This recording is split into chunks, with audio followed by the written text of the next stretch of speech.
अस्सलाम वालेकुम नाज़रीन, मेरा नाम अली हैदर है और आप देख रहे हैं प्रोग्राम एक पाकिस्तान। तहरीक इंसाफ के हवाले से एक दिन में 4 खबरें सामने आई हैं और हर खबर दूसरी से बढ़कर अहम है। सुप्रीम कोर्ट ने सुन्नी इत्तेहाद काउंसिल की मखसूस नशिस्तों से मुतालिक दरख्वास्त समाअत के लिए मंजूर कर ली और मखसूस नशिस्तें दूसरी जमातों को देने का पेशावर हाई कोर्ट का फैसला मुअत्तल कर दिया। इस फैसले से हुक्मरान जमातों की 2/3 अक्सरियत भी खत्म हो गई है। दूसरी अहम खबर तहरीक इंसाफ के एक मकबूल रहनुमा शेर अफजल मरवत के बारे में है। इनकी पब्लिक अकाउंट्स कमेटी की चेयरमैनशिप एक मुअम्मा बन रही। वो कहते रहे इस ओहदे के लिए बानी पीटीआई ने उनका नाम दे दिया है। फिर पार्टी रहनुमाओं की जानिब से भी बयानात आए कि यही फैसला हो चुका। फिर जमीयत उलमा इस्लाम फजलुर रहमान के रहनुमा हाफिज हमदुल्ला ने हमारे प्रोग्राम में कहा कि अभी शेर अफजल मरवत को क्लियरेंस नहीं मिली। वो आखिर में हुआ भी यही। खबर आई कि पब्लिक अकाउंट्स कमेटी का चेयरमैन शेर अफजल मरवत की बजाय शेख वकास अकरम को बनाया जा रहा। इस पर शेर अफजल मरवत का मौक़िफ़ भी आया है कि उन्होंने कहा है कि बयानी पीटीआई ने पब्लिक अकाउंट्स कमेटी के फैसले को सियासी कमेटी में रेफर नहीं किया। ना कमेटी इजलास से आगाह किया गया, ना एजेंडे में कोई ऐसी चीज थी। उन्होंने कहा कि वो बानी पीटीआई से मुलाकात करके इस फ्रॉड से आगाह करेंगे और 3 अफराद को पार्टी हाईजैक नहीं करने देंगे। अहम बात यह भी है कि 3 मई को शेर अफजल मरवत के भाई को भी इनके ओहदे से हटाया गया था। खालिद लतीफ़ मरवत खैबर पख्तूनख्वा काबीना में मुआवन खसूसी बराए इंफॉर्मेशन टेक्नोलॉजी थे। तहरीक इंसाफ के हवाले से आज की तीसरी अहम खबर यह है कि तहरीक इंसाफ वफ्द ने पाकिस्तान में तैनात अमरीकी सफीर से मुलाकात की। हालांकि तहरीक इंसाफ अमरीका को ही अपने खिलाफ साजिश का जिम्मेदार करार देती है। अमरीकी सफीर से मुलाकात में पीटीआई का chairman barrister Gohar Khan, party के सीनियर रहनुमा और साबिक स्पीकर कौमी असम्बली असद कैसर और पीटीआई के तर्जुमान रऊफ हसन भी मौजूद थे।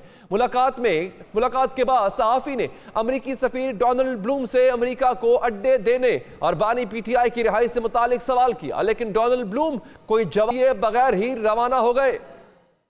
तहरीक इंसाफ के हवाले से आज की चौथी अहम खबर यह है कि पार्टी ने 9 मई को पूरे पाकिस्तान में एहतजाज का ऐलान कर दिया। Secretary general PTI Omar Ayub की जानिब से जारी नोटिफिकेशन में कहा गया कि बानी पीटीआई की हिदायत पर 9 मई को हर सूबाई असम्बली के हल्के में मकामी कायदीन और टिकट होल्डर्स एहतजाज करेंगे और ओहदेदारों की क़यादत में रैलियां निकाली जाएंगी। यह भी कहा गया कि 9 मई के शहदा के लिए रैलियों में खुसूसी दुआएं की जाएंगी। यानी तहरीक इंसाफ 9 मई को हुए वाकयात पर इज़हार अफसोस की बजाय उल्टा रियासत ही को मुजरिम करार दे रही है। बात करेंगे इस हवाले से नाज़रीन, हमें जाए तहरीक इंसाफ के रहनुमा जनाब शुएब शाहीन साहब ने। शुएब साहब, बहुत शुक्रिया सर कि आपने हमारे प्रोग्राम के लिए वक्त निकाला। सर, सबसे पहले तो ये बताइए, ये पार्टी के अंदर क्या हो रहा है सर? ठीक है, एक अच्छी खबर आपको मिली है जो कि बहुत खुशाइंद है, आपकी सीटें आपको वापस मिली है। इत्तेहादी हुकूमत 2/3 अक्सरियत से महरूम हो गई है। क्या आप इस फैसले से मुतमईन हैं? देखिए, अभी तो इंटरम फैसला है, लेकिन बिल्कुल मुतमईन है। कॉन्स्टिट्यूशन और आइन के मुताबिक आर्टिकल 51 बड़ा वाज़ेह है। ये मुतनासिब नुमाइंदगी की बुनियाद पर जो पॉलिटिकल पार्टी शेयर लेती है उसके मुताबिक खवातीन का एक हक और मिनॉरिटीज़ का हक होता है। लेकिन जिस तरीके से इलेक्शन कमीशन ऑफ पाकिस्तान ने उसको खैरात समझ के या तोहफा समझ के और अपनी जेब से उठा करके उन पार्टीज को तकसीम कर दिया जो ऑलरेडी अपना ड्यू शेयर, अपना हिस्सा वसूल कर चुके थे, तो मैं नहीं समझता कि इस तरह के गलत और गैर आइनी फैसलों को सुप्रीम कोर्ट अपहोल्ड करेगी। मैं समझता हूँ कि बहुत अच्छा फैसला है और आज का, और आगे भी इंशाअल्लाह ताला हमारा जो हक है और जो अवाम ने हमें हक के नुमाइंदगी दिया है वो हमें वापस मिलेगा। और वैसे भी अब अनवार काकड़ के उस दिन की गुफ्तगू के बाद जो 2 चोरों के दरमियान हुई है, हनीफ अब्बासी कहता है मैं कसम उठाता हूँ आपने माल खाया है। वो कहता है कि तुमने जो, वो नहीं कहता कि मैंने नहीं खाया, वो कहता है हाँ तो मैं, अगर मैं फॉर्म 47 की मैंने कहानियां बता दी तो मुस्लिम लीग नून मुंह दिखाने के काबिल नहीं रहेगी, क्योंकि उस वक्त चीफ एग्जीक्यूटिव था, प्राइम मिनिस्टर था, सब कुछ उसकी नाक के नीचे हो रहा था। जो इलेक्शन कमीशन ने जो कुछ किया है उनको शर्म आनी चाहिए कि जो कुछ उनकी नाक के नीचे होता रहा और जो रिटर्निंग ऑफिसर्स करते रहे और जिस तरह का फ्रॉड, बेईमानी, धांधली और चोरी इन्होंने की है, आवाम के हुकूक पर डाका डाला है और जिस तरह बल्ले का निशान हमसे छीना गया, इस सब कुछ के बावजूद वो सीटें जो हमें मिली हैं और वो भी फ्रॉड के बाद आकर के कुछ सीटें हम लेने में कामयाब हुए हैं, और उसके जो हक के नुमाइंदगी, जो प्रोपोर्शनेट शेयर हमें मिलना चाहिए मुतनासिब नुमाइंदगी की बुनियाद पर, वो भी उठा के उन पॉलिटिकल पार्टीज को दे दिया गया। ये तो सारा डाकाजनी के जरिए वजूद में आने वाली इनकी हुकूमतें हैं, फॉर्म 47 के पैदावार हैं। इनके पास ना अखलाकी जवाज़ है ना आईनी जवाज़ है। इंशाल्लाह ताला हमें ये सीटें भी मिलेंगी, और जिस अंदाज से ये काबिज हुए हैं तो हमें यकीन है कि इंशाल्लाह ट्रिब्यूनल के जरिए हमारी वो सीटें ठीक भी है। वापस अच्छा मिलेंगी। और शुएब साहब, दूसरी बात यह है, आप अमेरिका के खिलाफ थे, आपने पूरे की पूरी अपनी हुकूमत जाने का मलबा अमेरिका के ऊपर डाला था, अमेरिका को ही साजिश का जिम्मेदार करार दिया था। अब आप अमेरिकी सफीर से मुलाकातें कर रहे हैं, ये बताइएगा कि मुलाकात ये जो हुई ये क्यों हुई, किसकी ख्वाहिश पे हुई, वजह क्या थी, जरूरत क्या थी इसकी? बारे में मेरा ख्याल है कि हमारी लीडरशिप जो मिलने गई थी वो ऑलरेडी इसके बारे में अपना राय का इजहार कर चुके हैं। तो देखें, ह्यूमन राइट्स वायलेशंस जहाँ भी होती है पूरी दुनिया में, सफ़ीरों से मुलाकातें भी होती हैं और उसके ऊपर डिस्कशन भी हुआ करती है। मगर हुकूमत गिराने का जहाँ तक ताल्लुक है, वो तो साइफर आज भी मौजूद है, उसमें तो कोई दूसरी राय नहीं है। और साइफर एडमिटेड है, उसके कंटेंट्स भी आज इंटरसेप्ट ने शाये कर दिए हैं, यानी पिछले साल, और उसको डिनाई नहीं किया हमारे गवर्नमेंट ने, और उन्होंने जो सोर्स बताया था उसको भी डिनाई नहीं किया और ना उसको चैलेंज किया है। तो मैं समझता हूँ कि इसके बाद तो कोई दूसरी राय नहीं है। अगर आप अपने ही मुल्क के प्राइम मिनिस्टर के खिलाफ एक सफ़ीर भेजता है, एक साइफर, तो वो किसके लिए था और कौन कौन लोग उसमें मुलव्वस थे? अब तो मौलाना फजल रहमान की उस स्टेटमेंट के बाद, ख्वाजा आसिम की स्टेटमेंट के बाद, उसमें बाजवा हमारे साथ इसमें शरीक कार था इनकी हुकूमत को गिराने में, और ऊपर से जो साइफर के कंटेंट्स हैं उसको अगर सामने रखें तो सब कुछ सामने आने के लिए तैयार है। और सारी दुनिया ने देखा कि ये माना गया कि जी हाँ जी, हमारे मुल्क में मुदाखलत हुई है। शहबाज शरीफ ने फ्लोर ऑफ द हाउस पे खड़े होकर कहा था, हाँ जी, धमकियां आमेज गुफ्तगू थी, हम इस पर कमीशन बनाएंगे। तो कमीशन तो उन्होंने नहीं बनाया क्योंकि वो खुद उसमें मुलव्वस थे और कहा करते थे कि बैकर्स आर नॉट चूजर्स। वो आपने फिर देखा कि पाकिस्तान को उन्होंने बैकर्स की लिस्ट में शामिल किया और शहबाज शरीफ ने उसको अपने आप को बैकर्स एक्सेप्ट कराया। और आज आप देखें, इस PDM-1 की हुकूमत हो या PDM-2 की हुकूमत हो, आज पाकिस्तान का शुमार जंग ज़दा मुल्कों में IMF ने डाल दिया। आज जो वर्ल्ड बैंक की रिपोर्ट है कि आधी आबादी आपकी बिलो पॉवर्टी लाइन में चली गई है, आपके कारोबार ठप हो गए हैं, आपके रोज़गार रहे नहीं हैं और आपकी इन्वेस्टमेंट ज़ीरो पे चली गई है। इस तरीके से तो मुल्क नहीं चला करते कि जब मुल्क में आइन और कानून की हुक्मरानी नहीं होगी, इंसाफ का निज़ाम नहीं होगा, जमहूरियत एक तमाशा बन के रहेगी होगी, तो इस तरीके से ना मुल्क तरक्की करते हैं ना कौमें तरक्की करती हैं। अच्छा शुएब साहब, शेर अफजल मरवत से मसला क्या है? आपको उनसे मसला है, आपके चेयरमैन जो है फिलहाल कायम मकाम, उनको उनसे मसला है, पब्लिक अकाउंट्स कमेटी का वो चेयरमैन बनते हैं, हटा दिए जाते हैं, बल्कि कंफ्यूजन का शिकार है कि वो है भी या नहीं है, उन्हें क्लियर नहीं किया जा रहा, आपकी तरफ से भी क्लियर नहीं किया जा रहा। उनको आपका इंटरनेट यानी जो आपके यूं कह लें कि सोशल मीडिया एक्टिविस्ट हैं PTI के, वो तक उनको टफ टाइम देते हैं। खैबर पख्तूनख्वा काबीना से उनको निकाला गया, पब्लिक अकाउंट्स कमेटी के सरबराही से दूर किया गया उनको। आप उनको एक्सेप्ट क्यों नहीं कर पा रहे शेर अफजल मरवत को? किस किस से मसला है और क्यों मसला है, मैं तो नहीं बता सकता ना, क्योंकि अगर मसला उसको है तो फिर उनसे पूछें। बाकी पॉलिटिकल कमेटी है या कोर कमेटी का कोई फैसला होता है, ये एक जमहूरी हमारी सियासी जमात है। जमहूरी सियासी जमात जो फैसले करती है वो मेरिट पे किया करती है, उसमें बाहर से तो नहीं पूछा जाएगा और किसी के क्लेम करने से तो उसको वो हक नहीं मिलेगा। जो हक मिलना चाहिए, जिसका हक होता है, वो उसको पॉलिटिकल पार्टी डिसाइड किया करती है जमहूरी तरीके से। यानी आप ये कह रहे हैं कि शेर अफजल मरवत मेरिट पे पूरा नहीं उतरते कि वो पब्लिक अकाउंट्स कमेटी के चेयरमैन लग सके? जी, यही मेरा कहने का मतलब है। अच्छा सर, हाँ साहब हमारे प्रोग्राम में आए थे और उन्होंने शेर अफजल मरवत के बारे में कहा था कि उनको क्लियरेंस नहीं मिली, वो क्लियरेंस कहीं और से मिलनी होती है, आपकी पार्टी की बात नहीं वो कर रहे थे, और जहां जहां क्लियरेंस जिसको मिली उसको ओहदा मिल गया। फॉर एग्जांपल उन्होंने कहा कि अली अमीन गंडापुर को क्लियरेंस मिली, हालांकि उन पर 9 मई के मुकदमात दर्ज है, लेकिन उनको क्लियरेंस मिली, वो वजीर आला बन गए। मरवत साहब को क्लियरेंस नहीं मिल रही, इसलिए वो PSC के चेयरमैन भी नहीं बनेंगे। ये पॉलिटिकल पार्टी के फैसलों को मेरा ख्याल है किसी और पॉलिटिकल पार्टी का ना उनकी ना इंटरफेरेंस चाहिए, ना किसी की सबाबदीदी अख्तियार है। ये एक पॉलिटिकल पार्टी का जमहूरी फैसला है, कोई भी फैसला जमहूरी तरीके से होता है और एक पार्टी ने फैसला कर दिया और मैंने उसकी वजाहत आपको पेश कर दी। मेरा ख्याल है मजीद इस पे बात करने की जरूरत नहीं। अच्छा शाहीन साहब, आप 9 मई को आप एहतजाज करने जा रहे हैं, हालांकि इल्जाम तो आप पे कि 9 मई को जो कुछ हुआ उसका सेहरा आपके सर जाता है, आप अपने शोधा के लिए दुआ भी करेंगे वहां पर, तो ये 9 मई को आप करने क्या जा रहे हैं? ऐसा लग रहा है कि तसादुम करने जा रहे हैं एक दफा फिर आप। रियासत किसके ऊपर मुश्तमिल है? रियासत का काम क्या है? रियासत मुश्तमिल है अवाम के ऊपर।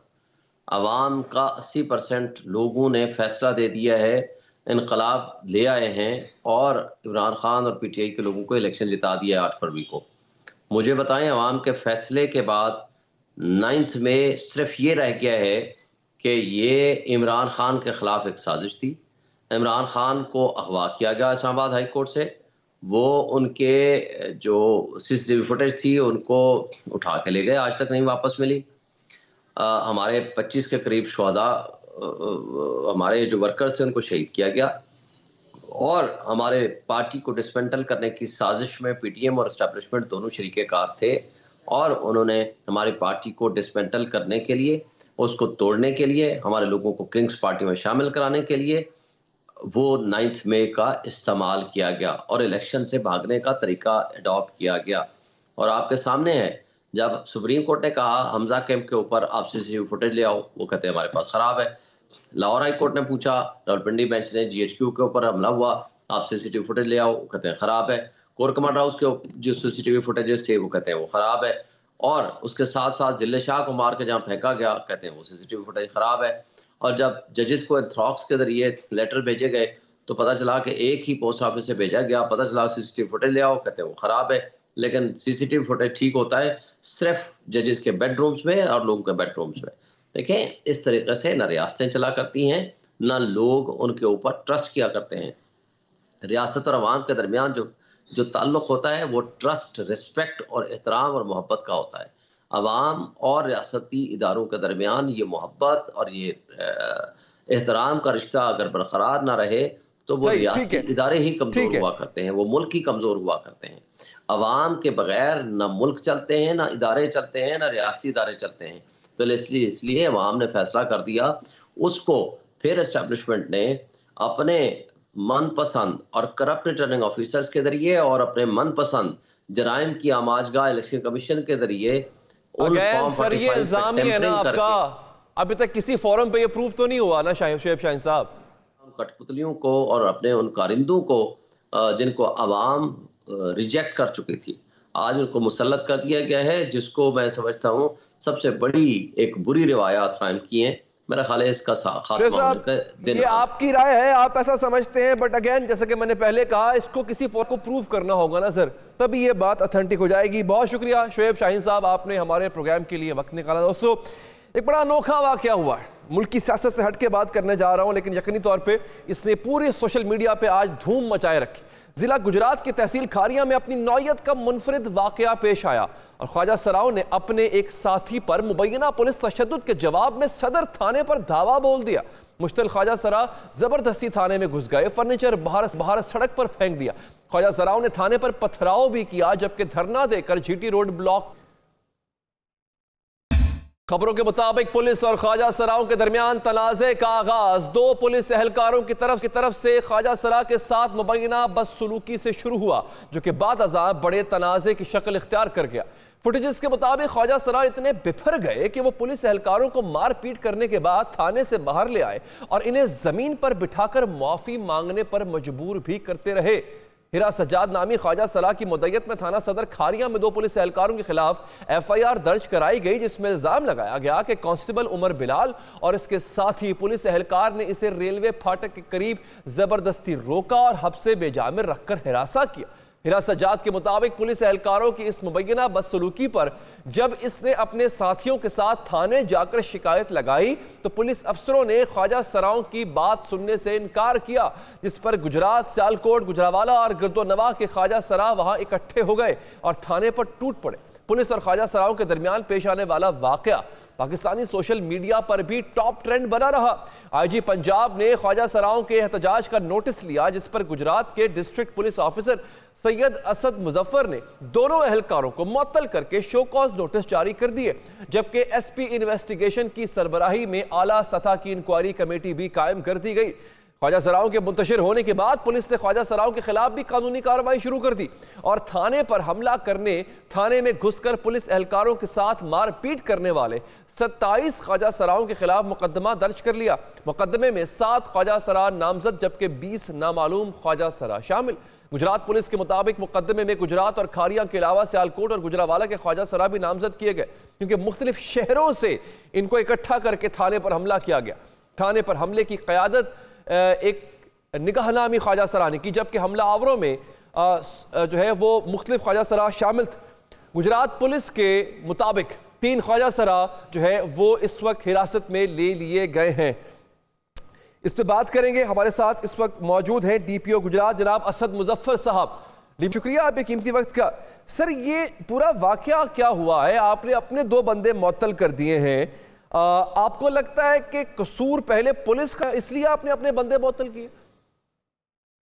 जी, बुनियादी तौर पे मिस हैंडलिंग उसी रात वाले इंसिडेंट में, जिसमें 2 कंस्टेबल्स हमारे जो है वो अपनी यूसी ड्यूटी 12 बजे की ऑफ करके निकल रहे थे, तो उन्होंने इस हेरा और ट्रांसजेंडर और इसके साथ उसका एक दोस्त सज्जाद था, ये उधर रात 1 बजे फिर रहे थे, जिनकी वजह से इनको रोक के उसने चेक किया और दे एक्सचेंज हॉट वर्ड्स, और बकौल उसके ट्रांसजेंडर के ही talk in an insulting way. इसने इसकी टोन ठीक नहीं थी, वहां से इनकी हाथापाई हुई। और देन निसार ASI जो उस वक्त रात को पेट्रोलिंग पर था, थाने से नासिर कांस्टेबल की कॉल पर वहां पहुंचा और इनको लेके पुलिस स्टेशन आ गया, और वहां 2:30 बजे इनकी सुलह होगी एंड एमिकेबली ये चले गए, और पुलिस कांस्टेबल इनको इनकी गाड़ी तक खुद छोड़ के, वहां they were not having any grievances, इनको कोई भी मामला नहीं था। और earlier on in the morning 7 बजे एक ट्रांसजेंडर है फ्रॉम गुजरावाला निगाहें, वो उनको लेके उसने ये सारा इंस्टिगेट किया अलॉन्ग विद हेरा, और ये सेकंड इंसिडेंट है जिसको प्लानिंगली बाकायदा कनाइवेंस के तौर पर वहां पर सोचे समझे मंसूबे के तहत वहां आए हैं, और उन्होंने आके break into the police station, road block भी की, टायरों को जलाया, जो ये 5 गाड़ियों में अपने साथ लेकर आए थे। ये 20 के अराउंड टोटल थे, और रिजल्टेंटली इन्होंने पुलिस स्टेशन के अंदर जाके तोड़फोड़ भी की, और निसार ASI को जबरदस्ती उसके कमरे में से दरवाजा तोड़ के अलॉन्ग विद नवाज ड्राइवर उसको खींच कर वापस बाहर मेन रोड तक लेकर आए। ठीक है DPO साहब, देखें, जो ख्वाजा सराओं ने बाद में किया वो गलत है, उसकी मैं हिमायत नहीं करता, लेकिन जो आपके पुलिस एहलकारों ने किया, ख्वाजा सरा का इल्जाम यह है कि उनके साथ पहले जिनसी हरासानी की गई, उसके बाद डंडों से मारा गया, उनको बुरा भला कहा गया, गलत अल्फाज अदा किए गए, गंदी गालियां दी गई, उसके बाद उन्होंने जवाब में जो है उन्होंने भी बुरे अल्फाज कहे। ये कोई नई बात नहीं है। इस तबके के साथ पुलिस छोड़ें, आम लोग भी कुछ ऐसा ही रवैया रखते हैं। क्या आपने जिनको मुअत्तल किया है उनके खिलाफ जिनसी हरासानी की भी कार्रवाई की है? नहीं, इसमें हमें उसको हेरा को मैंने खुद जाती तौर पे और अलॉन्ग विद हमारे RPO साहब, हमें उनको खुद क्रॉस चेक किया है, क्रॉस क्वेश्चन किया है। उसने कोई ऐसी जिनसी हरासानी की गुफ्तगू नहीं की। उसका जो टोन इंसल्टिंग थी, जिसकी वजह से उनके हॉट वर्ड्स एक्सचेंज हुए और हाथापाई पर गए, और ट्रांसजेंडर ने एक कांस्टेबल के बाजू पर बाइट भी किया। मैं कह रहा हूं बिल्कुल किया होगा, आपकी बात ठीक है, जवाब में उन्होंने किया होगा, जो कि नहीं करना चाहिए था, कोई इसकी जस्टिफिकेशन नहीं है। लेकिन जब इन पे डंडे पड़ रहे थे उसके बाद ही इन्होंने रिटेलिएट किया होगा ना, उसके बाद ही इन्होंने बदले में सब कुछ किया होगा। तो जिन पुलिस कांस्टेबल्स ने इनको जिनसी हरासानी का निशाना बनाया, अब देखें आप इन ख्वाजा सराओं के खिलाफ सख्त कार्रवाई कर रहे हैं क्योंकि इन्होंने थाने पे हल्ला बोला, बिल्कुल कीजिए, लेकिन जिन पे जिनसी हरासानी का इल्जाम है, क्या उनकी सजा सिर्फ मुअत्तल कर देना, उनके खिलाफ कोई कार्रवाई नहीं करेंगे? अब यहां पे पूरे का पूरा पुलिस का महकमा इनके खिलाफ कार्रवाई करेगा, लेकिन चूंकि आपके अपने महकमे के बंदे इन्वॉल्व हैं, उन पे इल्जाम है, उनके खिलाफ कोई कार्रवाई नहीं है, सिर्फ मुअत्तल कर दिया आपने। जी, दो कंस्टेबल के खिलाफ जो उन्होंने रात ज्यादती की थी, उनकी हद तक अलहदा कार्रवाई हुई है। और ये एक सेकंड इंसिडेंट है जो सोचे समझे मंसूबे के तहत सुबह 7 बजे लोगों को सियालकोट, समड़ियाल, गुजरावाला से इकट्ठा करके और पुलिस स्टेशन पर धावा बोला गया। उसकी कार्रवाई अलहदा की है। पुलिस ने तो बाकायदा रेस्ट्रेंट, पॉलिसी ऑफ रेस्ट्रेंट रखी कि जी फोर्स, एक एडिक्वेट फोर्स यूज की जाए। अब सिर्फ और सिर्फ कानूनी कार्रवाई है, जो किसी ने जुर्म किया उसके मुताबिक उसके खिलाफ कार्रवाई। बिल्कुल सर, कानून के मुताबिक उससे डील होना चाहिए, आप बिल्कुल ठीक कह रहे हैं। और मैं किसी भी तरह से हिमायत नहीं कर सकता इस फेल की जो इन्होंने थाने पे हमला किया है, ये कानून को हाथ में लेने के मुतरादिफ है। लेकिन जब आप खुद कह रहे हैं कि रात से पहले पहले मामला हल हो गया था, फिर रात के 2:30 बजे इन्होंने बंदे इकट्ठे किए, मुख्तलिफ शहरों से मजीद ख्वाजा सराय इकट्ठे करके उन्होंने बाद में हमला किया। बज़ाहिर मामला छोटा सा अगर है तो उस पर इतना बड़ा बदला तो मेरी समझ से बाहर है। क्या आपने ये कार्रवाई की कि इसके अलावा भी कोई और मसला हो सकता है? क्योंकि अगर तो सिर्फ और सिर्फ हीटेड वर्ड्स की एक्सचेंज का मामला है, उस पर तो थाने पे हमला करने का जवाब मुझे समझ नहीं आता। तो क्या कोई और मसला तो नहीं सर? क्योंकि ऐसा लग रहा है कि इसके भी और भी बहुत सी तहें हैं जो सुलझना बाकी।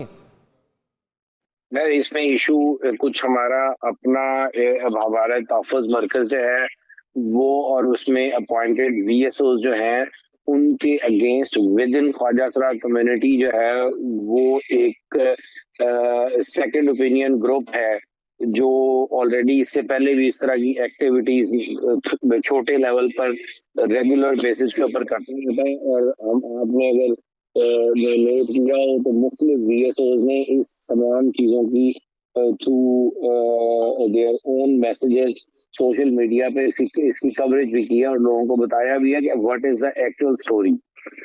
इसमें वो बाकायदा जो एक ट्रांसजेंडर जिसका नाम मैं आपको पहले निगाहें बता चुका हूँ, उन्होंने और एक दो और सियालकोट से उनके एक्टिविस्ट हैं जिन्होंने बाकायदा दोबारा इस मामले को जो रात को सॉल्व हो चुका हुआ था उसको दोबारा उठाया।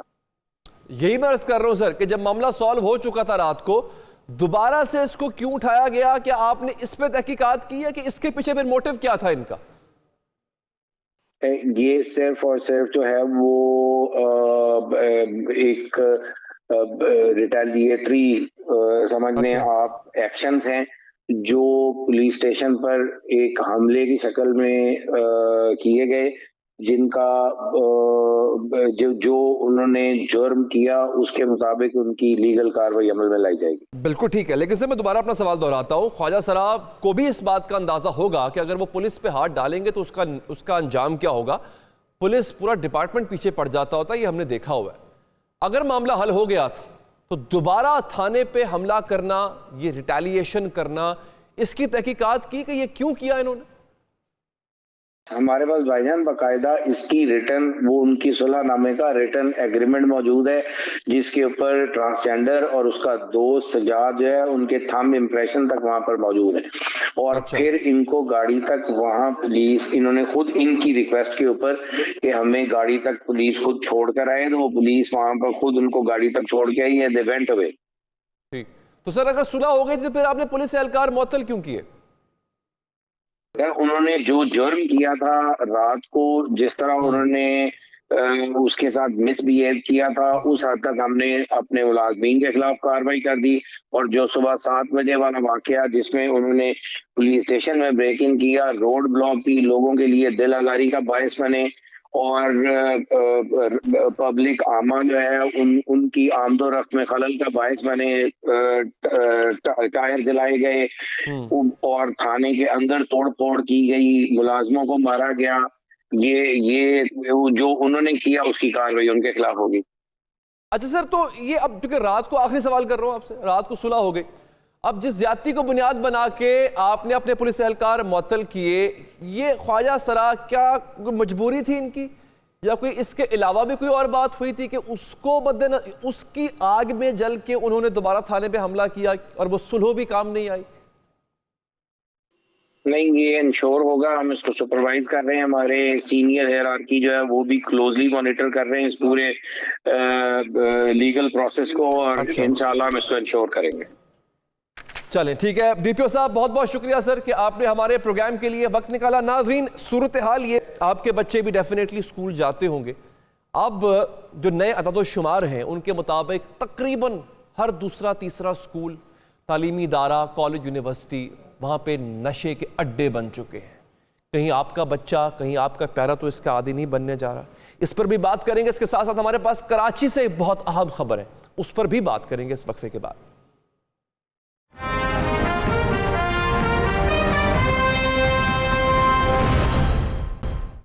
ब्रेक के बाद हाजिर है नाज़रीन। तालीमी इदारों में नशे का बढ़ता रुझान खतरनाक रुख इख्तियार कर गया है और ये जहर कॉलेज यूनिवर्सिटियों से स्कूलों तक फैलता जा रहा है। नशे का खौफनाक फैलाव पूरे मुल्क के लिए बड़ा चैलेंज है, लेकिन सिंध हुकूमत ने तालीमी इदारों में मंशियात फरोशी के खिलाफ डंडा उठाकर दूसरे सूबों पर सबकत हासिल कर लिए। सिंध हुकूमत ने 2 मई को हुए सूबाई एपेक्स कमेटी के फैसले की रोशनी में मंशियात फरोशों को कटहरे में लाने के लिए स्कूल तलबा के ड्रग टेस्ट लेने का फैसला कर लिया है। सिंध हुकूमत ने प्लान बनाया है कि बच्चों के टेस्ट को पब्लिक नहीं किया जाएगा, बल्कि तफ्तीश होगी। बच्चों से सिर्फ मालूमात ली जाएंगी कि इन्हें मंशियात कौन फराहम करता है और इसके बाद मंशियात फरोशों के गिर्द घेरा तंग कर दिया जाएगा। यही नहीं, नशे के आदी शहरियों को भी जेल की बजाय रिहैबिलिटेशन सेंटर्स भिजवाया जाएगा। 2023 में भी आईजी सिंध को 500 सफ़ात पर मुश्तमिल रिपोर्ट पेश की गई, जिसमें कराची के तालीमी इदारों में मंशियात के इस्तेमाल की निशानदही की गई। रिपोर्ट में पॉश एरिया समेत दीगर इलाकों में कायम तालीमी इदारों का हवाला दिया गया, जहां आइस समेत दीगर नशों की तफसीलात शामिल थी। रिपोर्ट में बताया गया कि तालीमी इदारों में मंशियात फराहम करने वालों में बाअसर अफराद शामिल। यह भी इंकशाफ हुआ कि जिला जनूबी के तालीमी इदारों में मंशियात फरोशों के 12 गिरोह मुतहर्रिक हैं। मलीर के तालीमी इदारों के अतराफ 3 बड़े ग्रुप्स काम कर रहे हैं, जबकि कोरंगी में सरकारी स्कूलों के अहाते में कायम घरों से एक खानदान मंशियात सप्लाई करता है। लियारी के सरकारी और निजी तालीमी इदारों में 3, जिला वस्ती में 5 ग्रुप, जबकि जिला शर्की में 30 मंशियात फरोशों पर मुश्तमिल गिरोह तलबा और तालिबात को नशा फराहम करते हैं। BBC की एक रिपोर्ट के मुताबिक पाकिस्तान के बड़े शहरों में यूनिवर्सिटी के तालिब इल्मों में नशा कोई ठकी छुपी बात नहीं है। अक़वाम मुत्तहिदा के इदारा बराए मंशियात की रिपोर्ट के मुताबिक पाकिस्तान में 70 लाख से जायद अफराद नशे की लत में मुब्तला है। इनमें केमिकल्स वाले नशे के इस्तेमाल में इजाफा हो रहा है, जिनमें हीरोइन, कोकेन और आइस का नशा शामिल है। शुमार बताते हैं कि मुल्क के तालीमी इदारों बशमूल स्कूलों में खतरनाक बात सामने ये आई है कि 13 साल से 17 साल के तलबा में मंशियात का इस्तेमाल तेजी से बढ़ रहा है, जिनमें तलबा की तादाद ज्यादा है। 2018 में हुए होशरुबा इंकशाफात भी हुए कि वफाकी दारुल हुकूमत के 40 तालीमी प्राइवेट इदारों में ज़ेरे तालीम 400 तलबा और तालिबात नशा करते हैं, जिसमें आइस या क्रिस्टल मेथ सरे फहरिस्त है। खदशा जाहिर किया जा रहा है कि अब ये तादाद और भी बढ़ गई होगी, क्योंकि इन माफियाज के खिलाफ एक्शन सिफर है।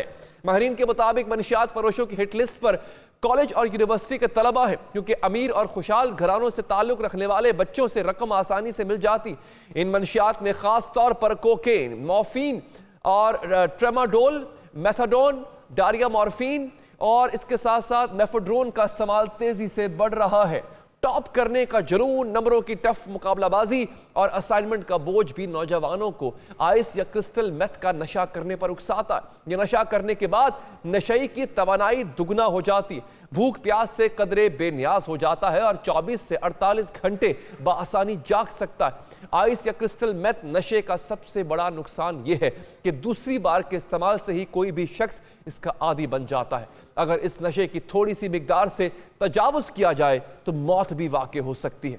पाकिस्तान में मंशियात फरोशों का पूरा नेटवर्क एक्टिव, व्हाट्सएप के अलावा जाली अकाउंट्स के जरिए फेसबुक पर भी ऑनलाइन बुकिंग की जाती, जबकि गैंग में खवातीन भी शामिल होती हैं। आज भी लाहौर में फेक आईडीज के जरिए मंशियात सप्लाई करने वाला सबसे बड़ा जॉर्डन गैंग पकड़ा गया, जिसमें 3 खवातीन भी शामिल हैं।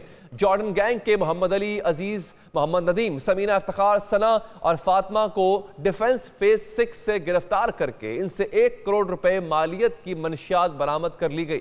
जॉर्डन गैंग का सरगना मोहम्मद अयूब पाकिस्तान में मुख्तलिफ जराए से मंशियात सप्लाई कर रहा था और मैक्सिको, कनाडा, सेंट्रल एशिया और दीगर ममालिक से मंशियात से भरी इंपोर्टेड चॉकलेट को रेयर सर्विसेज के जरिए, कोरियर सर्विसेज के जरिए बेचा जा रहा था।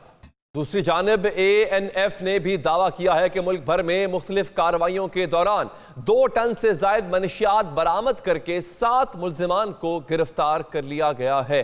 बात करेंगे इस हवाले से नाज़रीन, हमारे साथ मौजूद हैं डॉक्टर सदाकत अली, आप माहिर इंसदाद मंशियात हैं। डॉक्टर साहब बहुत शुक्रिया आपके कीमती वक्त का। सर सबसे पहले तो ये बताएं कि ये जो नशा है किस चीज़ का नशा बच्चों में, स्टूडेंट्स में सबसे ज़्यादा अहम है? एक, तादाद कितनी है, और दूसरा ये जो इन्होंने एक नया तरीका निकाला है कि ड्रग टेस्ट किया जाएगा यूनिवर्सिटी के अंदर, स्कूलों के अंदर, ये किस कदर कारगर साबित हो सकता है? आपके दो सवाल हैं। पहला सवाल तो यह है क्या है, तो वजह यह है कि ज़िंदगी की रफ़्तार बड़ी तेज़ हो गई है और उस तेज़ रफ्तारी की वजह से जो टेंशन पैदा होती है और लोगों की अभी इतनी स्ट्रेस टॉलरेंस नहीं बनी कि वो इसके बगैर गुजारा कर सकें, और लोग कोई ना कोई सहारा ढूंढते हैं। और ये बड़ी आम बात है कि जो बिल्कुल वेल मीनिंग पीपल हैं, जो आम ज़िंदगी अच्छी भली गुजार रहे हैं, रात को कोई ना कोई ट्रैंक्विलाइज़र लेके सोते हैं। घरों में अब जब किसी को पूछा जाता है कि क्या पिएंगे, तो उसका मतलब होता है कि आप कोक पेप्सी नहीं, कोक पेप्सी की बात कुछ और, हो रही है, कुछ और। और फिर जब बच्चे घरों में ये माहौल देखते हैं और पार्टियों से बची खुची शराब सुबह उठ के बच्चे पीते हैं, तो उनका भी बुरा हाल होता है। हमारे स्कूलों में, कॉलेजों में और यूनिवर्सिटियों में बुरा हाल है। जो स्कूल, कॉलेज, यूनिवर्सिटी जितना अच्छा है, जिसका जितना बड़ा ब्रांड नेम है, अच्छा, उतना ही ज़्यादा वहाँ ये स्यापा है। नहीं, ये यहाँ पे मैं आपको एक लम्हे के लिए रोकूंगा। पेरेंट्स जो है वो देखते हैं कि कितना बड़ा ब्रांड है स्कूल, उसका नाम कितना बड़ा है, वहाँ पे पढ़ाने वाली जो असातिज़ा हैं या पढ़ाने वाले असातिज़ा इंग्लिश कितनी अच्छी बोलते हैं, वहाँ का माहौल कितना यूँ कह लें कि नॉन देसी है, मैं इसको विलायती माहौल है वहाँ का। तो ऐसे माहौल में ज़्यादा ख़तरा होता है। जाहिर बात है कि वहाँ के जो टीचर हैं वो बाहर से पढ़ के आते हैं, और जो बाहर से पढ़ के आए, पीना पिलाना तो उसकी ज़िंदगी में बड़ी नॉर्मल सी बात है। और अब ड्रग्स का इस्तेमाल, चरस का इस्तेमाल, जिसका नया नाम उन्होंने वीड रखा है कि ज़रा थोड़ा मुहज़्ज़ब लगता है, चरसी तो बहुत बुरा नाम लगता था। तो जितनी भी बड़ी यूनिवर्सिटियाँ हैं, जो पॉपुलर यूनिवर्सिटियाँ हैं या स्कूल, कॉलेज हैं फॉर दैट मैटर, उनके जो असातिज़ा हैं वो रोल मॉडल के तौर पर अनकॉन्शियसली और कॉन्शियसली बच्चों को ये पैगाम देते हैं कि एलीट में अगर आपने शामिल होना है, अशराफिया में शामिल होना है, तो ये नॉर्मल बात है। आप इतने इसमें कंजर्वेटिव। अच्छा, मैं मनशियात पे पर्टिकुलरली आता हूँ, जो ऐसी ड्रग्स जो नशे का आदी बना देती हैं, फिर हमारे स्कूल्स, कॉलेजेस में, पंजाब में कितनी तादाद है, उस पर मैं आता हूँ। एक ऐसे ही मेरे जहन में आया, एक ऐसी चीज़ है जो बहुत नॉर्मल हो चुकी है, वो तो मैंने देखा है कि ख़वातीन अपनी फैमिलीज़ में बैठ के यूज़ कर रही हैं, बाप के सामने यूज़ कर रही हैं, बच्चे अपने बड़ों के सामने कर रहे हैं, स्कूल्स में यूज़ हो रहा है, वो है वेप। मतलब इसको पता नहीं, शायद ड्रग में तो शायद शुमार नहीं इसका होगा, लेकिन अगेन ये निकोटीन है। ड्रग में क्यों नहीं होगा? ये जो निकोटीन है दुनिया की सबसे मुश्किल एडिक्शन है इलाज करने के नुक्ता नज़र से। अच्छा। और सबसे डेवस्टेटिंग है।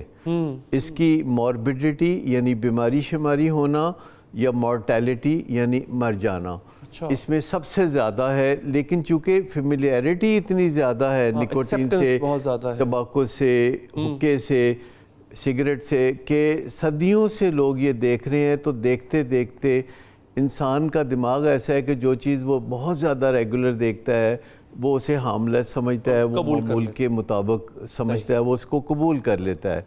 अब तो आप देखिए कि लोग आइस को ऐसे समझते हैं कि नहीं कुछ भी नहीं होता, बंदा बल्कि बहुत एनर्जेटिक हो जाता है। जागना है तो आपने चलो तो थोड़ी आइस कर लो। आपको पता है कि एक सीज़न था ब्रेकिंग बैड के नाम से, उसने दुनिया भर में इस बात को इतना आम कर दिया। उन्होंने बताया कि this is how it is made, yes, बताना सिखा दिया। उसके लिए हमें याद है, मैंने वो सीज़न देखा था, वो ड्रग स्टोर में जाके दिखाता है कि ये रिक्वायरमेंट है इन चीज़ों की, ये चीज़ें चाहिए होती हैं। डॉक्टर साहब, अब एक तो ये बताएं कि इस वक्त कितनी तादाद है, अगर परसेंटेज या रेशो के हिसाब से देखें, कितनी तादाद है पंजाब के स्कूलों में, कितने फीसद जहाँ पे ड्रग्स हो रही हैं, और सबसे ज़्यादा कॉमन नशा कौन सा है जो स्टूडेंट्स करते हैं?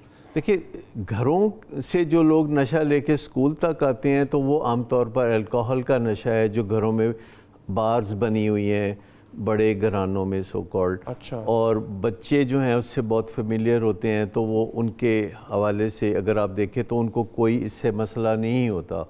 लेकिन स्कूलों, कॉलेजों और यूनिवर्सिटियों में जैसे चरस पहले बहुत आम थी, तो अब उसी का जो दूसरा वर्जन है, ज़रा मुहज़्ज़ब सा नाम रख दिया, वीड। अच्छा। और वो भी उतना ही कॉमन है, और ऐसी कोई बात नहीं समझी जाती जिससे अबरू ऊपर को उठे कि ये चरस पी रहा है कोई, अच्छा, वीड पी रहे हैं जी हम। चाहे लड़कियां या लड़के, कोई भी हो। क्या भंग को कहते हैं वीड? भंग में से चरस निकलती है। अच्छा, ठीक है। और ये जो है बड़ी आम बात है, ये बड़ी क्रिएटिव होने की निशानी है कि जो चरस पीते हैं तो बड़े क्रिएटिव हो जाते हैं। मैं कुछ सोच रहा हूँ, कुछ बहुत कमाल तहरीर लिखने जा रहा हूँ, तो मुझे एक कष्ट जो है वो वीड का या चरस का लगा दो, ये फैशन बन गया।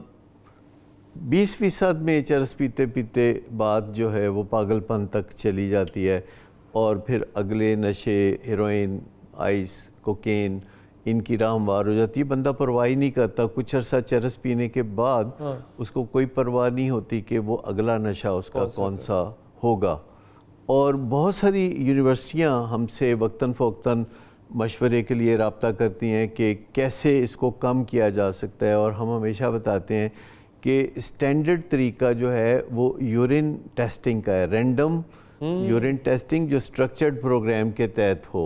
ठीक है। और उसमें आपको हर एक का यूरिन टेस्ट करने की ज़रूरत नहीं होती। अच्छा। आपको रैंडमली सिलेक्ट करना होता है सैंपल, और अगर रोज़ाना 1% स्टूडेंट्स जो यूनिवर्सिटी आते हैं उनका यूरिन अगर टेस्ट किया जाए तो बहुत आसानी से इस कबाहत पे काबू पाया जा सकता है। लेकिन सबसे पहले तो यूनिवर्सिटी वाले चाहते हैं कि ऐसा ना हो। अच्छा। कि वो चाहते हैं कि कारपेट के नीचे रहे मामला, कारपेट के ऊपर ना आए। रस्मन हमें पूछते हैं कि कैसे ठीक करें। दूसरे नंबर पे वालिदैन को सबसे बड़ा एतराज़ होता है कि हमारी प्राइवेसी, हमारी सीक्रेसी, हमारी इज्जत, हमारी कॉन्फिडेंशियलिटी। अच्छा, यूनिवर्सिटियां जो है नशा करने के लिए बहुत महफूज पनाह गए हैं। क्योंकि वहाँ पुलिस नहीं जा सकती, लॉ इन्फोर्सिंग एजेंसीज नहीं जा सकती। वहाँ जो नशा बेचने ख़रीदने वाले होते हैं वो कोई नोटोरियस ड्रग ट्रैफिक। अच्छा सर, आई विश इस पे मजीद टाइम होता, हम इस पे और बात करते हैं, पर डॉक्टर साहब बहुत शुक्रिया आपने हमारे प्रोग्राम के लिए वक्त निकाला। नाज़रीन, सऊदी अरब से अच्छी खबर है और पाकिस्तान के लिए अच्छी खबर है, इस पर बात करेंगे वक्फे के बाद।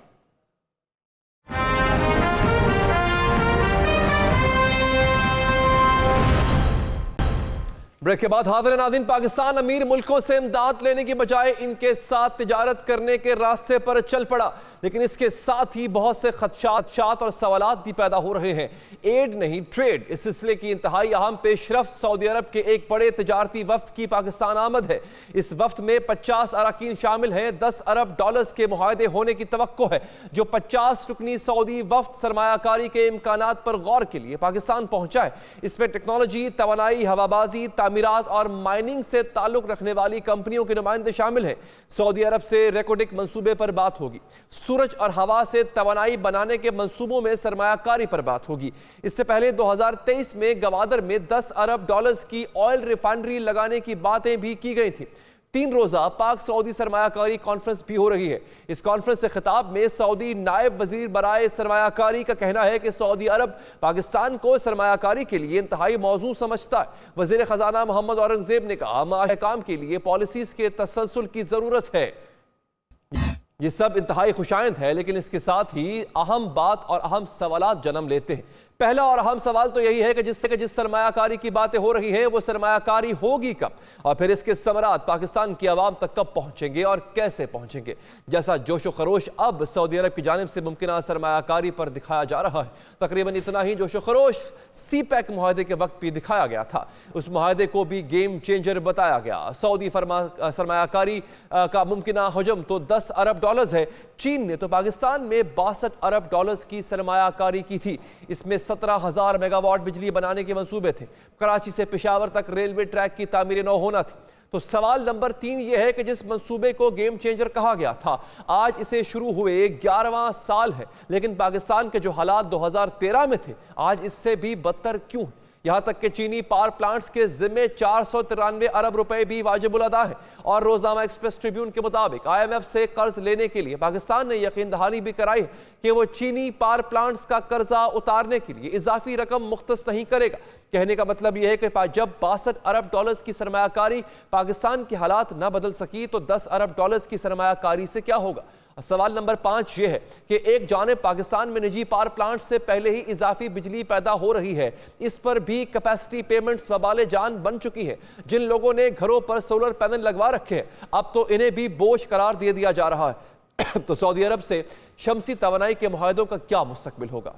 और जब ऐसी खबरें सामने आती हैं कि पाकिस्तानियों ने दुबई में 10 अरब डॉलर या तकरीबन 3,000 अरब रुपए की जायदादें खरीद रखी है, और जब पेंडोरा पेपर से मालूम होता है कि पाकिस्तान के अरबाब इख्तियार और ताकतवर शख्सियात समेत 700 अफराद ने बैरून मुल्क सरमायाकारी कर रखी है, और पनामा पेपर से मालूम होता है कि 400 पाकिस्तानी बाअसर शख्सियात ने बैरून मुल्क सरमायाकारी कर रखी है, तो सवाल नंबर 6 ये पैदा होता है कि यहाँ पाकिस्तान ने पाकिस्तानियों के लिए ऐसे साजगार हालात पैदा क्यों नहीं किए जाते कि वो अपने मुल्क में ही सरमायाकारी करें और इनकी सरमायाकारी भी महफूज रहे। यहाँ पाकिस्तान में तो हालात ये है कि जब सियासी नौयत के मुकदमात बनाए जाते हैं तो इसमें सियासतदानों के साथ साथ सरमायाकारों और माहिरीन को भी लपेट लिया जाता है। LNG केस मिफ्ता इस्माइल और शाहिद खाकान अब्बासी के खिलाफ तो बना ही, ये केस एंग्रो ग्रुप के चेयरमैन और डायरेक्टर के खिलाफ भी बनाया गया। ओगरा के चेयरमैन, पाकिस्तान स्टेट ऑयल के managing director, port Qasim authority के चेयरमैन और न जाने किस किस के खिलाफ बनाया गया। तो ऐसे में